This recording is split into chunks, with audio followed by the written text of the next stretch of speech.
Mamang Pulubi, pumasok na naman. Nakakainis naman yung taong to. Puntahan ko nga.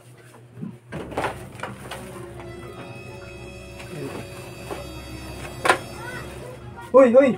Ba't ka pumasok dito? Mamahaling restaurant to. Pulubi ka lang, ang tigas din ang ulo mo. Sinabihan na kita no na bawal kang pumasok dito. Kainis ka naman. Sir, baka pwede naman makahingi ng pagkain. Kahit yung tira-tira man lang dyan. Nagugutom na ako eh. Hoy, Manong Pulubi. Pwede bang lumabas ka na kasi nabulabog na yung mga customer dito. At umaalingasaw na yung amoy mo. Isa pa, tingnan mo yung mga tao dito.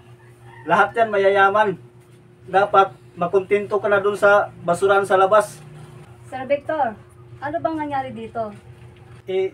Yung Pulubi, pumasok na naman tapos gusto namang makikain dito sa loob. Pakainin mo, hindi naman yan kawalang sakitan natin. Ano, Manager Love? Nabaliw ka na ba? Pakainin natin ng libre yan.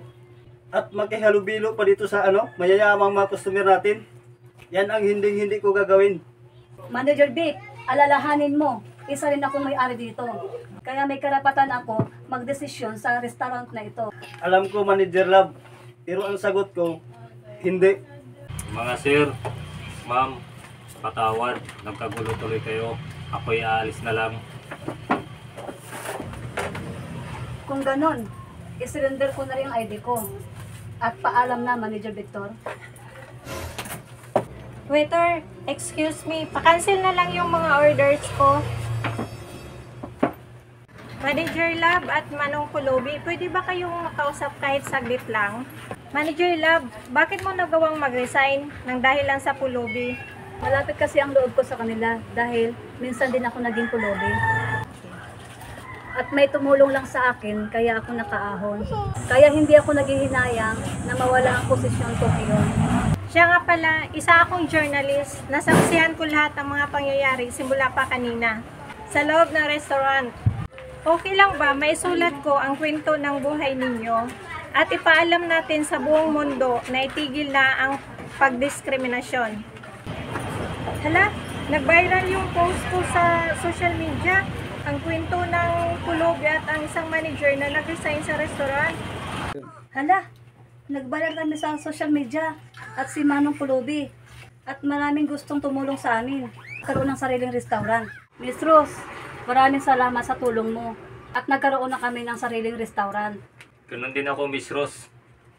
Maraming salamat sa iyo. Congrats din sa inyong dalawa. Tila may bisita kayong papasok na ngayon dito. Magandang araw po. Baka po pwede magkahingi ng konting pagkain. Uy, Manager Vic, kamusta? Ito, Miss Love, Pulubi na ako ngayon. Nagsara kasi yung restaurant ko. Buhat nung nag-viral yung vlog ni Miss Rose. Nawala lahat ng customer ko. At anggap ko na rin po na yun talaga yung kapalaran ko. Manager Vic, patawad po, hindi ko naman intensyon na siraan ko kayo sa social media.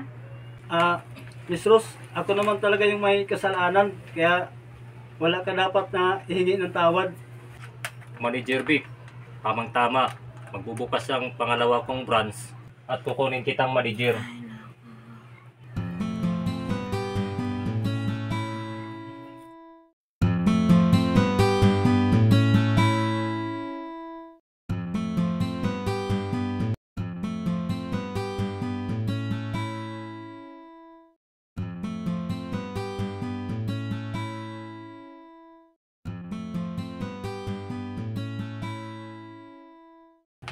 Hoy, huwag mo akong lokohin ha. Mas mabuti pang umalis ka na bago akong tumawag ng pulis. Madam, sobra naman kayo magsalita sa akin. Samantalang wala naman akong ginawang masama sa inyo.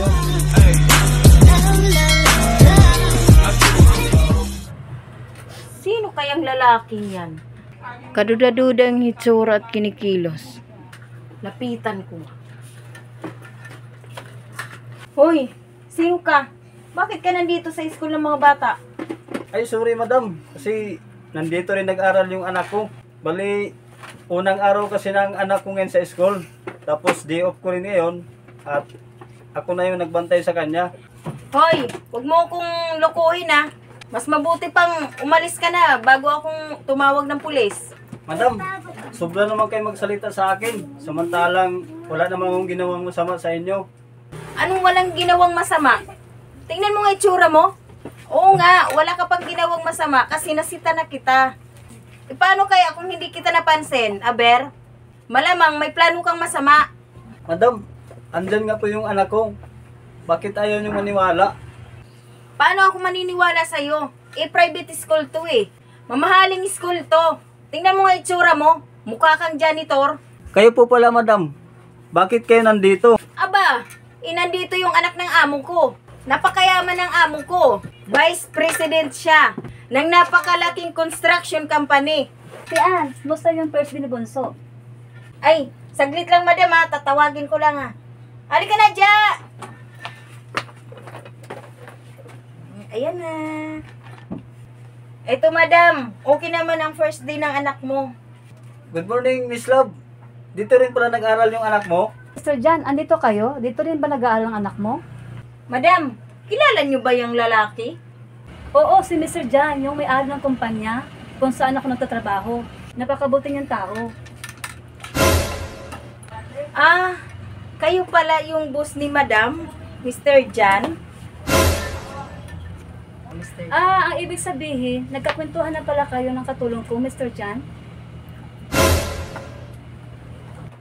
Oo, Miss Love. Kanina pa kami nagkakwentuhan ng katulong mo. Balak pa nga niya akong ipapulis dahil sa pananamit at itsura ko. Kung gano'n, Miss Ann, hindi ka dapat manilbihan sa akin.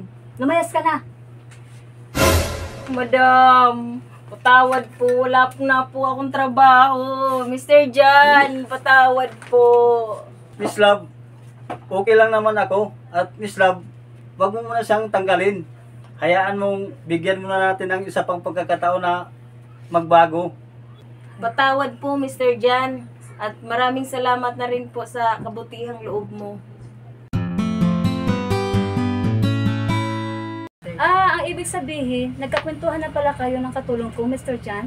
Anong walang ginawang masama? Tingnan mo nga itsura mo. Oo, Miss Love. Kanina pa kami nagkakwentuhan ng katulong mo.